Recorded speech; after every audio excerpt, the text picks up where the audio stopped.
সংকট ঘুচিয়ে অবশেষে Saint Martin গেল পর্যটকবাহী জাহাজ। ৬৫৬ জন পর্যটক নিয়ে সকালে কক্সবাজার থেকে যাত্রা করল জাহাজটি।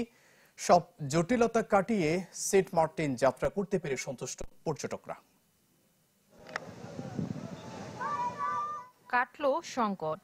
দীর্ঘ প্রতীক্ষার পর অবশেষে সেন্ট মার্টিন গেল পর্যটকবাহী জাহাজ। সকালে ৬৫৬ যাত্রী নিয়ে কক্সবাজারের নুনিয়ারছড়া বিআরডব্লিউটিএ ঘাট থেকে দ্বীপটির উদ্দেশ্যে রওনা দেয় MV-12 আউলিয়া। ট্রাভেল পাস সহ নানা জটিলতা থাকলেও দ্বীপে যেতে পেরে আনন্দিত যাত্রীরা। বলছেন, নারিকেল জিঞ্জিরার প্রতিবেশ রক্ষায় মেনে চলবেন বিধিনিষেধ। অবশেষে যেতে পারতেছি, ট্রাভেল পাস পেয়ে গেছি, এইটাই আর কি ভালো লাগতেছে। এই সেন্ট মার্টিন আমি নিজেও ফার্স্ট যাচ্ছি, আর জটিলতায় তেমন পড়তে হয়নি, আমি প্লিজড। শেষ মুহূর্তে আলহামদুলিল্লাহ আমরা যেতে পারছি এবং খুবই ভালো লাগতেছে। সকলে চেষ্টা করব ওখানে প্লাস্টিক এবং পলিথিন যাতে কেউ না ফেলি। এদিকে ৩ দিন আগে রাত্রিযাপন নিষিদ্ধ ও পর্যটক সীমিতকরণ বাতিলের দাবিতে বিক্ষোভ সমাবেশ করে দ্বীপবাসী।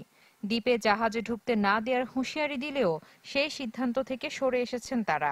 পর্যটকদের বড় নেন প্রস্তুতি। দ্বীপের ছাত্রদেরকে দ্বীপের লোকজন বোঝাতে সক্ষম হয়েছে, তারা এই আন্দোলন থেকে সরে আসছে। তারা কিন্তু আজকে সেন্ট মার্টিনে কালো বেজ ধারণ করবে সবাই, পাশাপাশি পর্যটকদের ফুল দিবে। পর্যটকদের নিরাপত্তা প্রদান এবং আইন শৃঙ্খলা রক্ষায় সজাগ রয়েছে স্থানীয় প্রশাসন। দ্বীপের পরিবেশ রক্ষায়ও নেওয়া হয়েছে বিশেষ উদ্যোগ। নিরাপত্তার যে কোনো বিষয়ে আমাদের ট্যুরিস্ট পুলিশ সার্বক্ষণিক আছে, কাজ করছে। জাহাজের নিজস্ব ব্যবস্থাপনা, যে পরিবেশ মন্ত্রণালয়ের যে নির্দেশনা যে পলিথিন ব্যাগ ইউজ করা যাবে না, যারা পলিথিন নিয়ে যাচ্ছে আর কি, তাদেরকে আমরা পাটের ব্যাগ সরবরাহ করছি। কক্সবাজার থেকে সেন্ট মার্টিনের উদ্দেশ্যে 2টি জাহাজ যাওয়ার কথা, তবে 2 নম্বর সতর্ক সংকেতের কারণে ছাড়েনি কেয়ারি সিন্দাবাদ। এর আগে 28 নভেম্বর পর্যটক সংকটে বাতিল হয় জাহাজটির প্রথম যাত্রা। Desk report, channel 24। দর্শক, এ বিষয়ে আরো খবর জানাতে কক্সবাজার থেকে সরাসরি যোগ দিচ্ছেন সহকর্মী আজিম নিহাত। আজিম।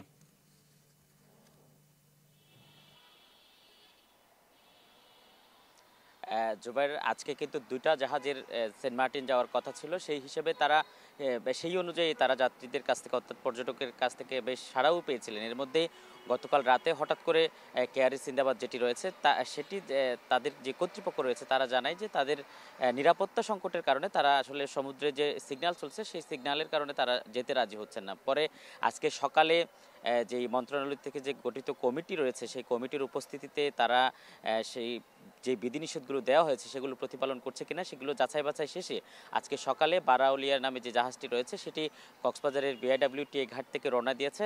আমরা যেটি জানতে পেরেছি যে যেহেতু কক্সবাজার থেকে সেন্ট মার্টিন সরাসরি এই রুটটাতে বেশ কিছু জায়গায় সমস্যায় পড়তে হয়, সে কারণে যেই নির্দিষ্ট সময় রয়েছে এর চেয়ে অনেক বেশি সময় লেগে যায়। ফলে সন্ধ্যা নাগাদ এই জাহাজটি পৌঁছতে পারে বলে আমরা আপাতত যে জাহাজ মালিক রয়েছে তারা জানিয়েছেন। তবে কখন নাগাদ এই জাহাজটি প্রথম যে জাহাজটি যাচ্ছে সেটি কখন নাগাদ দ্বীপে পৌঁছে সেই বিষয়ে এখনো পর্যন্ত বলা যাচ্ছে না। তবে দ্বীপের মানুষজন যে তাদের মধ্যে যে আক্রমণাত্মক একটা ভাব ছিল সেটি কাটিয়ে এখন তারা বলছেন যে তারা তাদের আন্দোলনে বরাবরের মতোই রয়েছেন, তবে তারা পর্যটকদের সাথে কোনো ধরনের খারাপ আচরণ করবেন না, তাদেরকে ফুল দিয়ে বরণ করে নেবেন বলে আমরা আপাতত জানতে পেরেছি।